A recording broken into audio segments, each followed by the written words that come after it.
सकाळी झाडांना पाणी द्यायला गेले तर पाहिलं तर काय, माझ्या मोगऱ्याच्या झाडाला चक्क 14 ते 15 कळ्या एकाच वेळेला आल्या होत्या. एकाच वेळेला एवढे सगळे फुलं येणार म्हणून मी खूप खुश होते.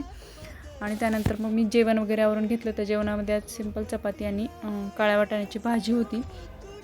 आणि आता बाजारात सध्या कॉर्नचा सीझन चालू आहे, तर मी पण कॉर्न घेऊन आले होते आणि मला आता कॉर्न चीज सँडविच बनवायचं आहे. तर त्यासाठी ब्रेड पण अवेलेबल होते आणि म्हणून मग मी इथं कॉर्न वगैरे बॉईल करून घेतला आणि त्यानंतर आलू वगैरे हे सर्व बॉईल करून घेतलं आणि त्यानंतर स्टफिंग तयार करून घेतली. तर स्टफिंगसाठी सिंपल अशी तेलामध्ये फोडणी दिली आणि त्यामध्ये कॉर्न आणि बॉईल केलेले आलू हे सर्व मिक्स केलं आणि त्यामध्ये सुके मसाले, तिखट, मीठ, हळद, धने पावडर, जिरे पावडर आणि थोडासा चाट मसाला हे सर्व मिक्स करून स्टफिंग तयार करून घेतला. त्यानंतर ब्रेडला मी दोन्ही साईडला मेयोनीज आणि टोमॅटो सॉस हे मिक्स करून लावलेलं होतं आणि त्यानंतर मग स्टफिंग वगैरे भरलं आणि भरपूर असं चीज टाकलं आणि त्यानंतर तव्यावर तूप टाकून मी हे सँडविच भाजायला ठेवलं आणि हे दोन्ही साईडनी खरपूस असं भाजून घेतलं व्यवस्थितपणे तूप लावून.